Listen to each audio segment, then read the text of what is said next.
So can you empty a house during probate? That's today's question, and I get it all the time. But before we dig into this, there is going to be two things I want to bring up. One is please reach out to competent legal counsel when dealing with a probate situation. Everyone is unique, and you need to make sure you're dealing with a licensed legal representative.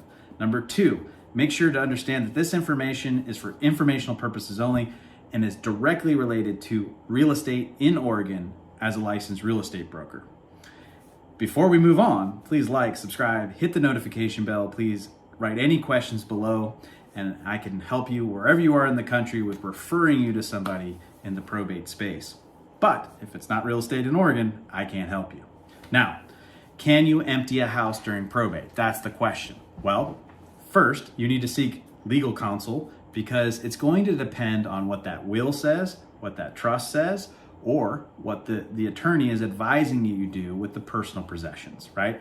When you do a personal property inventory of what has been left, there needs to be some pathway to where those personal possessions need to end up. And why I'm trying to tell you this is it doesn't make sense to just toss the entire house and throw it away if certain heirs are given pieces of that personal property in that trust or will instruction.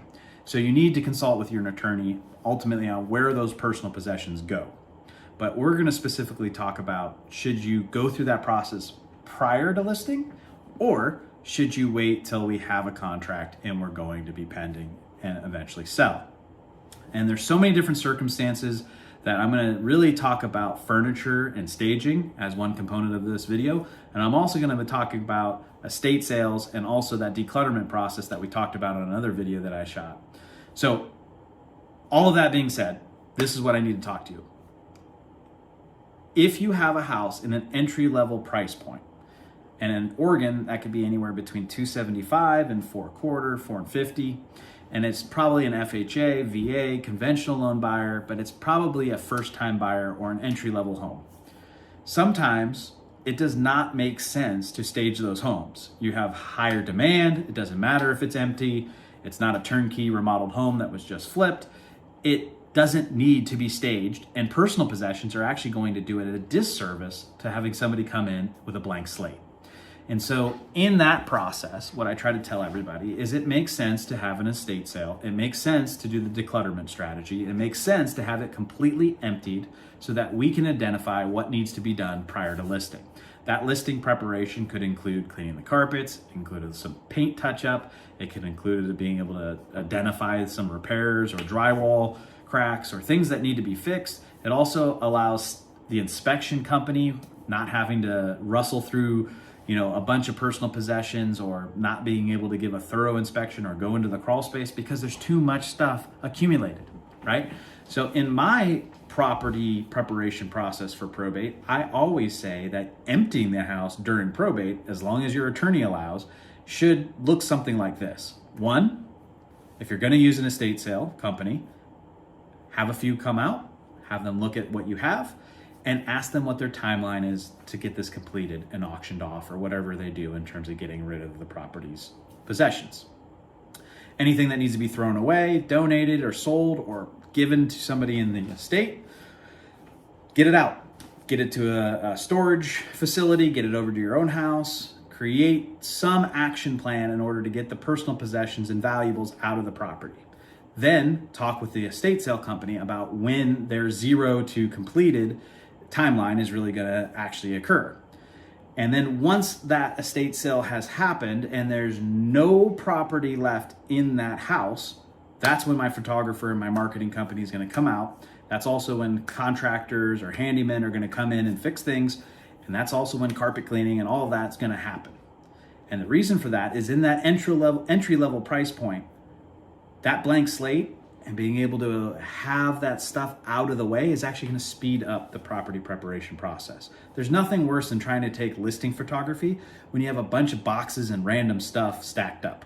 It also isn't advantageous to showing the property when there's a bunch of logistics and issues of things scattering and not being organized and clean.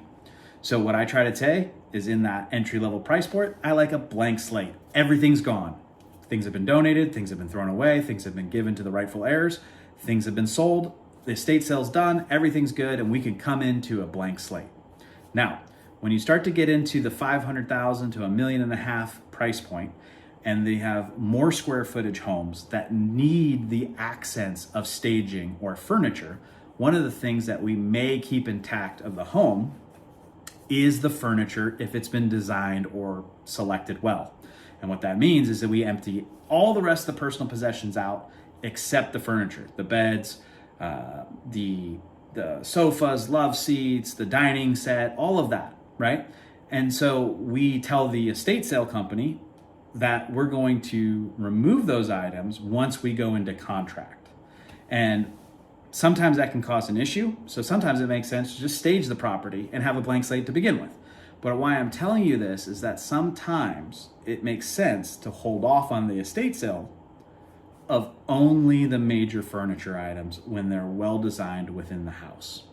And so that's why every circumstance is different, because on $1 million plus home, and you've had somebody that has put some thought and time and design sense into it, it makes sense to keep it staged. It doesn't make sense to walk into a showing and then like say a name and then it like echoes across the entire circumstance. There's the perception of the listing needs to be staged. So every circumstance is going to be different. That's why you have a real estate advisor and somebody that's going to come in through that process. Also, when selling an investment property or an Airbnb that maybe a probate situation has,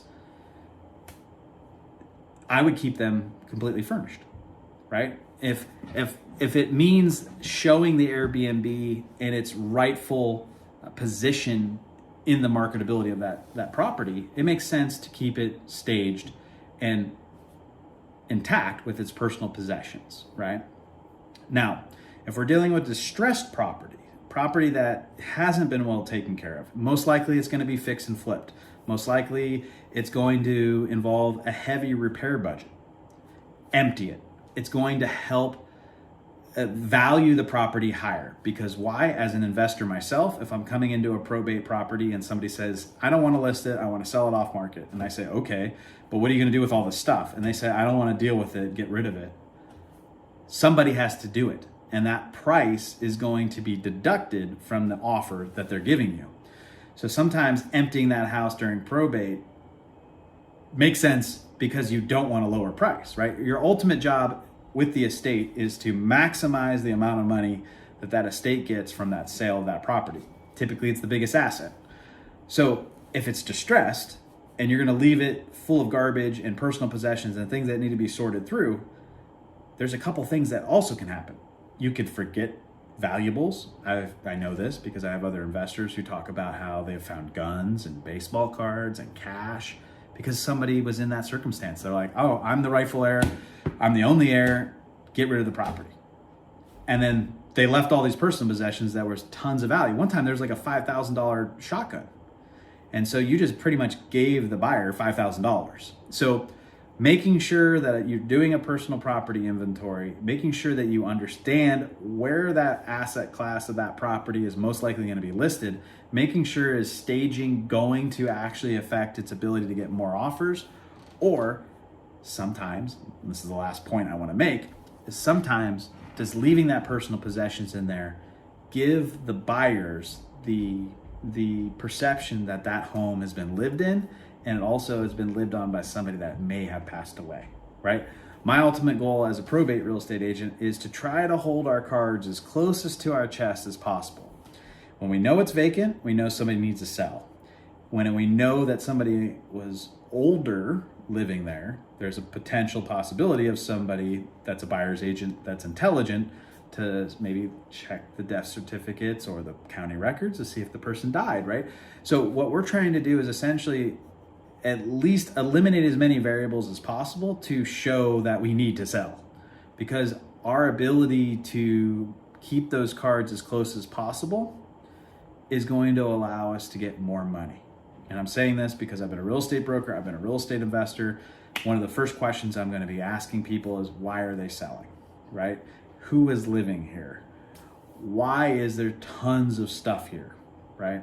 And so we're looking at all of those different variables to make sure that we're going to try to protect the valuation of the property. And so emptying the home during probate sometimes is a great idea. Emptying the home or staging the home during probate or leaving some items intact makes perfect sense. So make sure to check out my other video about my declutterment process, my whole downsizing process. Also check out all of the rest of my videos. I'm gonna put a link below if you wanna schedule a Calendly with me, which is basically select the time that you wanna jump into a call. More than happy to help anybody in the state of Oregon or anywhere in the United States. Just get some good guidance and referrals to the proper people so that you make good probate real estate decisions. Thanks for staying all the way to the end, and I'll see you on the next one.